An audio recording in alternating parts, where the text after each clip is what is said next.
mensaje pasado que Pablo quería orar por los efesios, pero él dijo: un momentito, yo les tengo que hablar del misterio otra vez. Entonces dijimos en veces pasadas que esta oración que le empieza en el 3, por esta causa yo, Pablo, prisionero de Cristo Jesús, por amor de vosotros a los gentiles, y no hay verbo allí. Esa oración se completa en el número 14, cuando dice: por esta causa pues doblo mis rodillas ante el Padre de nuestro Señor, y empieza ahí a orar por los efesios. Entonces los versículos de hoy termina ese paréntesis donde Pablo habla del misterio, y hoy terminamos esa sección de los versículos del 12 al 13. Mire, y en el transcurso de esta epístola hemos podido ver la frecuente expresión en él, ¿verdad? Y sus diferentes formas, y por eso nombramos esta serie en él. Dijimos que esta expresión en sus diferentes formas aparecen aproximadamente 65 veces en la epístola. 65. Lo cual nos hace pensar que ¿quién es el punto principal de los efesios? Pues Cristo. En nuestro primer mensaje mencionamos que la mayoría de estas expresiones, aproximadamente un tercio de ellas, están en el capítulo 1. Y yo las quiero repetir otra vez. Pablo es apóstol en él. Los santos son fieles en él. El Padre nos bendice en los lugares celestiales en él. El Padre nos escogió en él para presentarnos sin mancha delante de él. El Padre nos predestinó a través de él. El Padre ha impartido gracia sobre nosotros en él. En él tenemos redención. El Padre nos dio a conocer el misterio de su voluntad según el beneplácito que se propuso en ¿quién? En él. Todas las cosas se reunieron en él. En él hemos obtenido herencia. Fuimos los primeros en esperar en él. En él fuimos sellados con el Espíritu Santo. Tenemos fe en él. Pablo ora que el Padre nos dé una mejor revelación del conocimiento de ¿quién? De él. La fuerza del poder del Padre obró en él. Cuando lo resucitó a él y lo sentó a él a su diestra en los lugares celestiales. Y a él lo dio por cabeza por sobre todas las cosas. La iglesia es el cuerpo de él. Y la plenitud de él lo llena todo en todo. Denle un aplauso a él.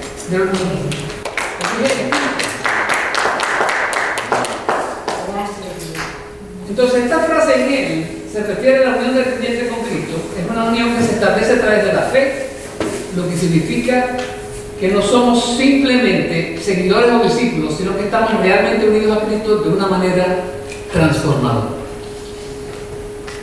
Esta unión trae consigo un cambio de identidad, de eso lo hablamos. Ya no somos extraños, ya no somos somos hijos amados, adoptados en la familia de Dios. A través de Jesús estamos ubicados dentro de la comunión íntima del Padre, el Hijo y el Espíritu Santo. El mensaje de hoy no es la excepción. Hoy vamos a hablar de por medio de la fe en él. Por medio de la fe en él. El libro de los Hebreos, ¿qué nos dice sobre la fe? Es la certeza de lo que se espera y la convicción de lo que no se ve. Pero el escritor de los Hebreos se va un poquito más allá y empieza a hablar de un montón de gente. En todo el capítulo 11 habla de gente, de diferente gente y de su fe.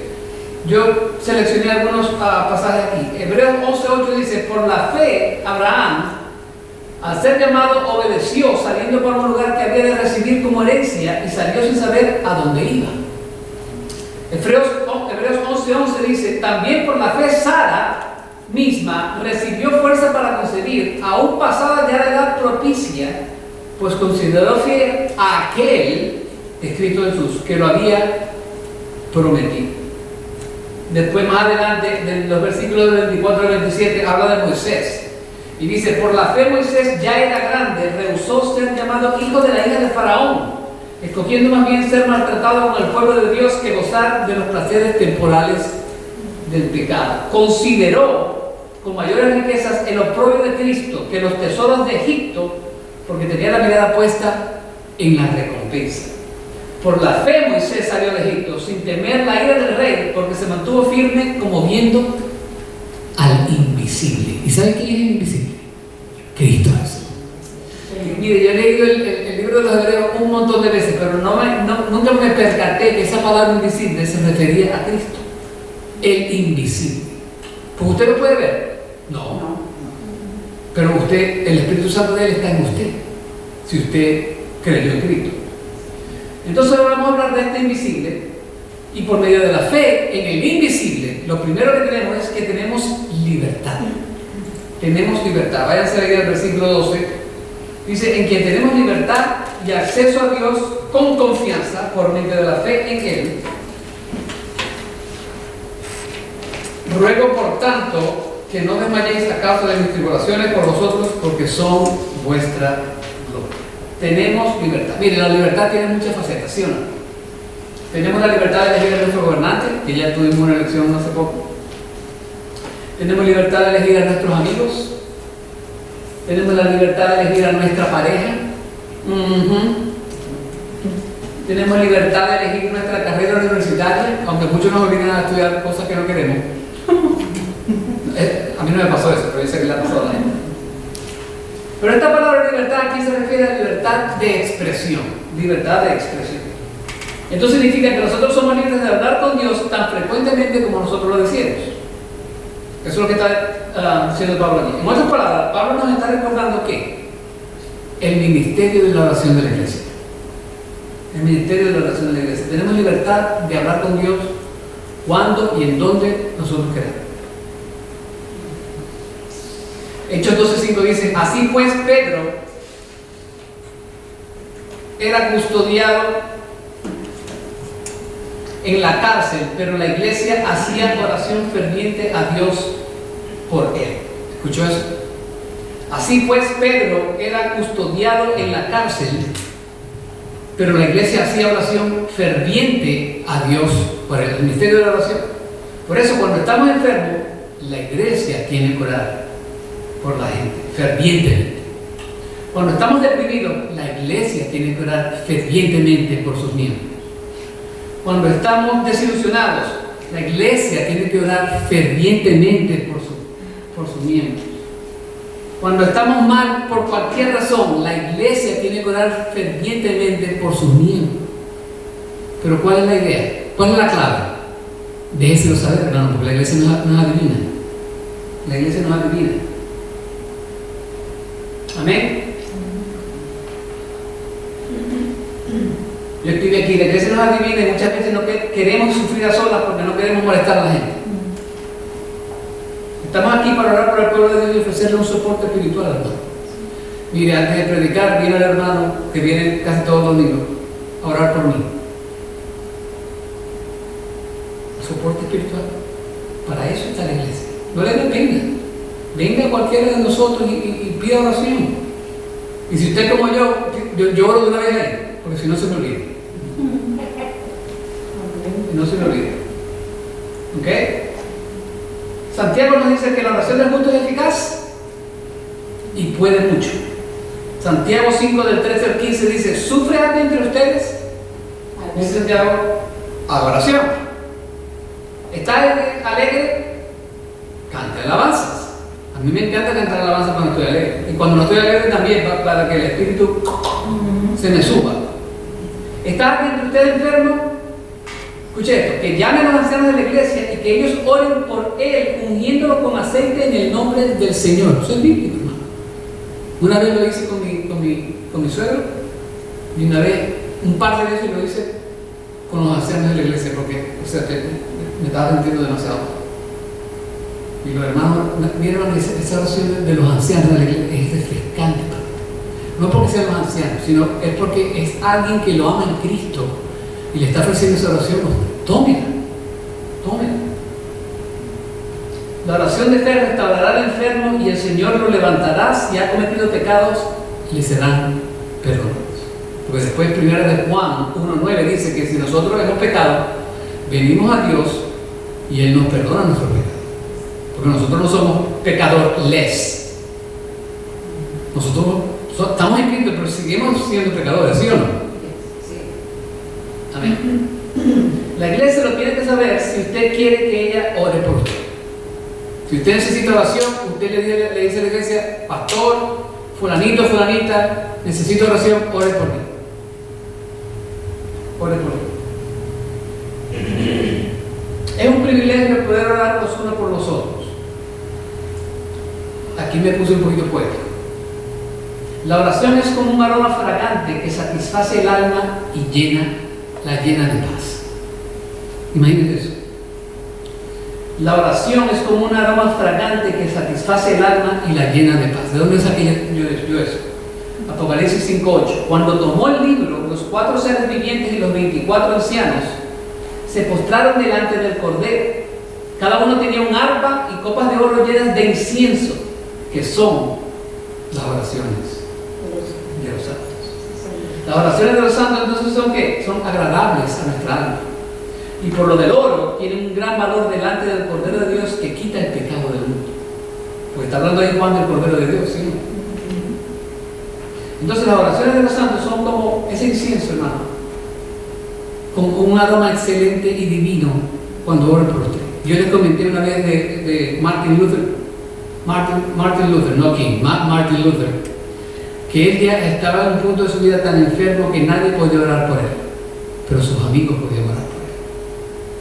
Y yo estoy seguro que para Martin Luther esas oraciones olían a Cristo, porque ya no tenía fuerza para orar. Alguien más tenía que orar por él.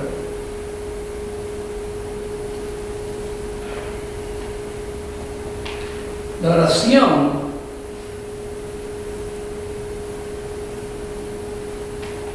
me estoy adelantando. Una iglesia que no ora entonces es una iglesia que está muerta. Una iglesia que no ora es una iglesia que está muerta. La oración es esencial en la vida del ministerio de una iglesia y nosotros tenemos la responsabilidad de orar sin cesar. Una vez le preguntaron al gran predicador Charles Spurgeon, ¿por qué usted predica tan poderosamente? Y el hombre simplemente, humildemente, se levantó, los llevó al sótano de la iglesia y había unas cuantas personas orando por él mientras él predicaba. Ese era el poder de Charles Spurgeon, porque la gente oraba por él cuando él predicaba. Mire, y sin embargo, ustedes dirían, bueno, Charles Spurgeon le enseñaría mucho a predicar. Y él dijo esto. Yo prefiero enseñarle a uno a orar que a 10 a predicar. Yo prefiero enseñarle a uno a orar que a 10 a predicar. Imagínense eso. La oración es esencial, hermano. Es esencial. Aleluya. El ministerio de la oración es un ministerio que no podemos ignorar. Y yo le agradezco a Dios, hermano, por todos ustedes que han tratado de mantener ese ministerio ahí dándole. Sigan, porque ese ministerio toda iglesia debe tener un culto, no un culto, pero un tiempo de oración, creo yo. Yo me acuerdo cuando yo me convertí a Jesús, no me perdí un servicio. Los miércoles era servicio de oración. Después me iba a un servicio de la mañana y además me tocaba el piano. Y un servicio de la noche. 3 servicios en la semana. Yo no estoy diciendo que tengamos 3 servicios, pero lo que estoy diciendo es que oremos. Sigamos hablando como iglesia. Debemos darle gracias a Dios que todavía en este país podemos orar en público sin meternos en problemas con la excepción de las escuelas públicas. Mire, y eso fue un día bien grotesco y bien oscuro cuando en 1963 la Corte Suprema dijo que estaba declarando inconstitucional la lectura o la oración obligatoria de la Biblia en las escuelas públicas. Eso fue un día horrible. Entonces, hermano, por medio de la fe en Cristo tenemos el privilegio de orarle a un Dios que escucha atentamente nuestras peticiones. ¿Sí o no? Primera de Pedro 3:12, porque los ojos del Señor están sobre los justos y todos atentos a sus oraciones, pero el rostro del Señor está en contra de los que hacen mal. Escuche eso, y sus oídos están atentos a sus oraciones. El Señor escucha todas sus oraciones, se las contesta todas. Sí, pero no a su manera. Amén. Entonces tenemos libertad de expresión. Lo otro, que es algo parecido, es que tenemos acceso a Dios. Por medio de la fe de Él tenemos acceso a Dios. Y esta palabra acceso significa, primero es libertad de expresión. Esto es libertad de acercamiento del creyente hacia Dios. Sin miedo de ser rechazado, porque acuérdense que si usted está de frente de la santidad de Dios, como pecador, ¿qué va a pasar? No sale vivo. No sale vivo. Entonces esta palabra está en tiempo presente indicando que esta es la posición privilegiada continua de cada creyente. Nosotros continuamente podemos llegar al aposento alto de Dios en oración. Es continuo, es continuo. Cuando ponemos nuestra fe en Jesucristo, el privilegio de estar en el ministerio es que podemos estar caminando directamente a la presencia del Dios eterno. Usted se puede imaginar lo que fue para un día escuchar esto. Horrible. ¿Cómo que ahora no somos uno? No puede ser. Un judío creía que solo una vez al año alguien entraba a la presencia de Dios. ¿Y quién era ese? El sumo sacerdote. El sumo sacerdote. Y entraba y salía apresuradamente, porque acuérdense que si el sumo sacerdote tenía un solo pecadito, caía, y se acuerdan que tenían las campanitas así era como sabía que Dios lo eliminó, porque escuchaba la madre y decía que cayó muerto y lo tenía que sacar con una soga, porque solamente el sumo sacerdote podía entrar al lugar santísimo. Algún día estudiaremos eso es bien interesante. Entonces, de pronto Pablo con su elocuencia y elegancia les dice: este misterio no es como el antiguo Israel, no es como el verlo ni lugar santísimo, ni lugar santo, ni nada de eso. Ahora es diferente. En el nuevo misterio, la iglesia, todos tenemos un acceso instantáneo, un acceso total. Amén. Ahora ustedes pueden llegarle al aposento de la oración de Dios todo el tiempo que usted quiera. Por eso que Pablo dice: orar sin cesar. Orar sin cesar. Ahora, ¿cómo no tener acceso a Dios a través de nuestra fe en Jesús cuando Él mismo nos deja saber en Juan 10, 7 y 9: yo soy la puerta de las ovejas? Está diciendo: entra. Y después en el 9 dice: yo soy la puerta, si alguno entra por mí será salvo, y entrará y saldrá y hallará pasto. O cuando nos dijo: yo soy el camino, la verdad y la vida. Nadie viene al Padre y no es por mí. O sea, Jesús es el que nos permite el acceso al Padre, ¿sí o no? Jesús nos permite el acceso al Padre. Miren, hermanos, nosotros tenemos todo el derecho de acudir a Él como un sacerdote compasivo en cualquiera que sea nuestra circunstancia. Y sabemos que siempre vamos a hallar su gracia. Hebreos 4:16 dice: por tanto, acerquémonos con confianza al trono de la gracia para que recibamos misericordia y hallemos gracia para la ayuda oportuna. Para la ayuda oportuna. Entonces, por medio de la fe en Él, tenemos libertad de expresión y tenemos libertad de acercamiento. Ahora, podemos ejercer nuestra libertad de expresión y nuestra libertad de acercamiento porque hemos creído en Él y por eso lo hacemos. Pero ¿cómo lo hacemos? Tenemos que tener una cierta actitud.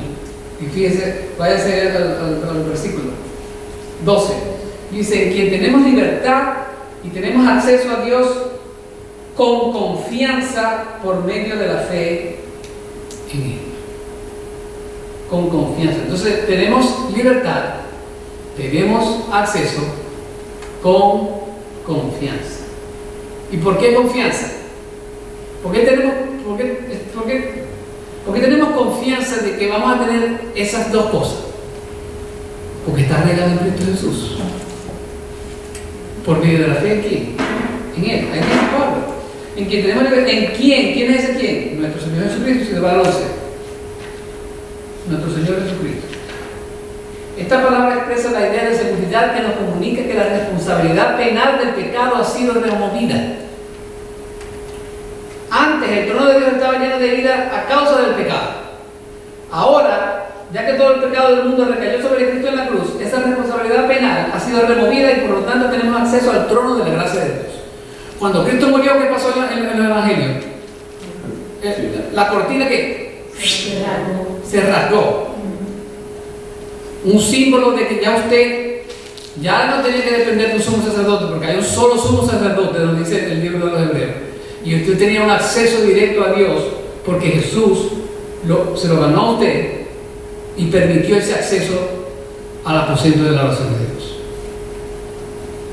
Usted tiene acceso directo. Y a veces encontramos ese concepto como que medio difícil. Pero ¿cómo es que yo le hablo a Dios directamente? La Biblia nos dice que Moisés hablaba de Dios de cara a cara. Ahora, eso es lo que llamamos un hebraísmo, porque si Moisés oraba a Dios de cara a cara, Moisés se iba a morir, ¿sí o no? Es un hebraísmo en el sentido que significa que Moisés tenía una intimidad con Dios. Entonces, cuando usted dice yo oro con Dios de cara a cara, es que usted tiene una intimidad con Dios. ¿Y quién no quiere orar como Moisés? Yo quiero orar como Moisés, como oraba Pablo, como oraba mucho en la Biblia.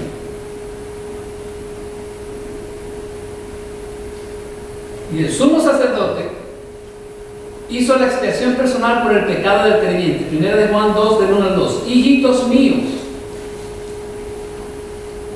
Ese Juan sigue hablando con su cariñito, con su cariño. Os escribo estas cosas para que no pequéis, y si alguno peca, abogado tenemos para con el Padre, a Jesucristo el justo. Él mismo es la propiciación por nuestros pecados. Y no solo por nuestros pecados, sino también por los del mundo entero. Esa palabra propiciación es satisfacción, significando que la muerte de Jesús satisfizo al Padre. Porque ¿qué pasó en la cruz? Jesús tomó todos los pecados del mundo, ¿verdad? Y ahí simbólicamente el Padre como que le dio la espalda, porque el Padre es un Dios santo. Y no es que Cristo se hizo pecado, perdón, que era pecador, se hizo pecado por usted y por mí, pero él no pecó. Por eso que la gente se confunde allí, no se confunda. Él se hizo pecado, eso lo dice Pablo, pero él no fue pecador. El se hizo pecado significa que el pecado recayó sobre él. ¿Usted me entiende? Como que no. ¿Me tengo que ir a 1 de Corintios para...? ¿No? Ok. Entonces, hermano, por esta razón, nosotros no deberíamos tener miedo de estar enfrente del juez supremo de la tierra. ¿Por qué? Porque según Romanos 1 que dice, ya no hay más condenación en Cristo Jesús. Ya no hay más condenación en Cristo Jesús. Nosotros no tendríamos que tener miedo a morir, ¿no?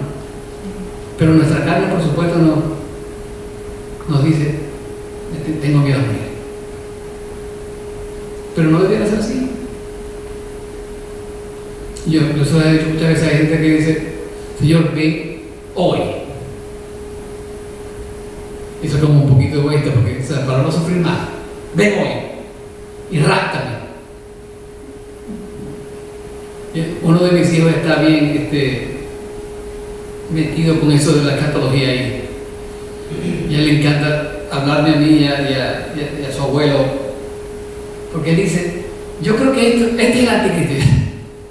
Yo le digo, tú no sabes quién es el anticristo, nadie lo sabe. Y nos pusimos a hablar allí, cosas interesantes, pero lo importante de eso, y esto no tiene que ver nada con el mensaje, pero lo importante de eso es que, o sea, no importa si viene antes, después o después de la tribulación, lo importante es que viene. ¿Amén? Lo importante es que viene. Y lo importante es que ya no hay más condenación en Él y no nos debería dar miedo que Él venga. Porque ya los que somos de Él, nos va a llevar en las nubes del cielo. Dice, por cierto, les voy a dar yo creo que voy a predicar sobre 1 y 2 de Tesalonicenses, porque, o sea, ese tema me está, el tema del rapto.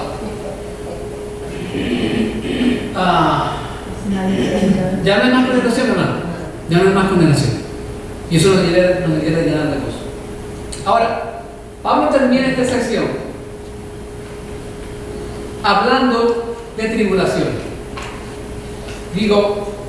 Dice, ruego por tanto que no desmayéis a causa de mis tribulaciones por vosotros, porque son vuestra gloria.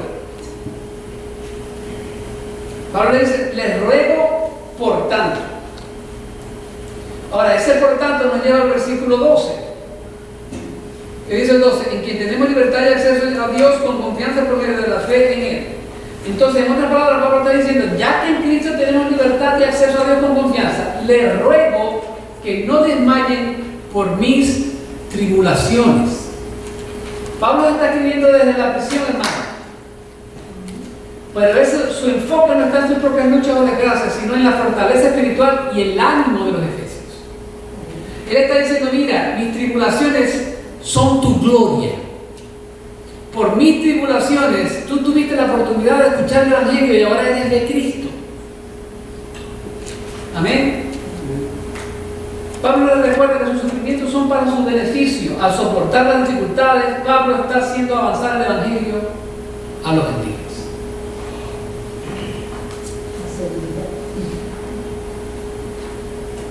En otras palabras, el alcanzamiento y el sufrimiento de Pablo son parte del plan de Dios.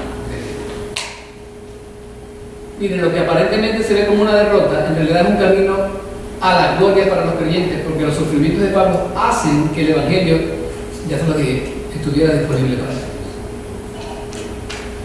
Por eso que Pablo dice, ustedes son mi gloria. ¿Alguna vez se ha preguntado a usted, Dios, estos sufrimientos que yo tengo son parte de tu plan? Es una pregunta honesta. Muchas veces nuestros sufrimientos velan nuestros ojos y no nos dejan ver lo que Dios quiere en nuestras vidas. Se lo digo por experiencia. Yo oro que todos aquellos que han de pasar por sufrimientos severos puedan imitar el espíritu de Pablo en sus tribulaciones. Pablo dice en 2 Corintios 12, del 8 al 10, acerca de esto 3 veces he rogado al Señor para que lo quitara de mí, y Él me ha dicho, bástate mi gracia, pues mi poder se perfecciona en la debilidad. Por tanto, con muchísimo gusto me gloriaré más bien en mis debilidades, para que el poder de Cristo more en mí. Tremenda actitud. Y sigue diciendo, por lo cual, por amor a Cristo, me gozo en las debilidades, en afrenta, en necesidades, en persecuciones, en angustias, porque cuando soy débil, entonces soy fuerte. Hermano, es bien difícil aceptar nuestras tribulaciones, dificilísimo, pero cuando por amor a Cristo, como dice Pablo, aprendemos a gozar en ellas, aprendemos a gozarnos en ellas, entonces el Espíritu de Dios nos da fuerza y nos levanta para seguir ejecutando su plan en nuestras vidas. Se lo vuelvo a repetir. Cuando por amor a Cristo aprendemos a gozarnos en las tribulaciones, entonces el Espíritu Santo nos da fuerza y nos levanta para seguir ejecutando su plan en nuestras vidas. Pero usted tiene que poner su parte, ¿no? Hermano, esta mañana, y disculpe que yo le hablo, tuve una mañana extremadamente fea. Y con la ayuda de mi esposa, llegué. Y ahorita me siento bien. Pero yo a veces, Dios a veces me asombra. Él nunca me deja de asombrar. Porque su gracia es tan divina, es tan dulce, es tan perfecta, que Él permite a una persona rota y vuelta a, no sé qué palabra decir, quiero decir una palabra venezolana y no me sale, que yo pueda hacer este trabajo para Él cuando a veces me siento que no tengo la fuerza para hacerlo. Y eso es lo que hizo Pablo, hermano. Fíjense lo que dice, lo que vuelvo a decir en 2 Corintios, dice, en afrentas, en necesidades, en persecuciones, en angustias. Pero lo importante es lo que dice aquí, porque cuando soy débil, entonces soy fuerte. porque no depende de mí, depende de Dios.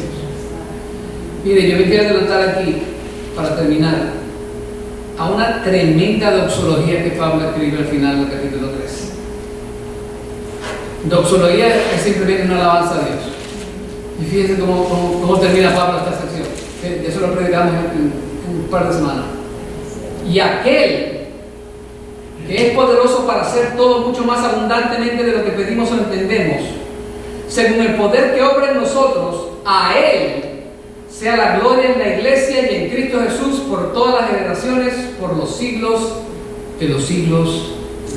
Amén. Amén. Amor. Padre Celestial, gracias, Señor, por esta predicación, por tu palabra, Señor. Gracias por el tiempo de mis hermanos al venir aquí a escuchar tu palabra, Señor. Gracias, Señor, por el gozo que nos das en medio de nuestras tribulaciones, Señor. O la paz que nos da en medio de las tribulaciones. Oh, Señor, gracias por esas ventanas de sentirnos al 100% a veces, Señor. Eso es increíble porque solo viene de ti, Señor. Y no pretendo sentirme bien todo el tiempo, Señor. Y ninguno de nosotros, creo yo, pretendemos sentirnos bien todo el tiempo. Pero, Señor, cuando tú permites eso, Señor, es porque viene de tu mano bondadosa. Te pido, Señor, salud para toda la gente aquí presente. Te pido sabiduría para toda la gente aquí presente. Te pido paz para toda la gente aquí presente. Y te pido, Señor, que los sigas encaminando en tu camino. Porque tus caminos son insondables. Tus caminos son perfectos. Tus planes son perfectos. Gracias, Padre, porque tú eres un Dios bueno y porque tú misericordia eres. En el nombre de Jesús.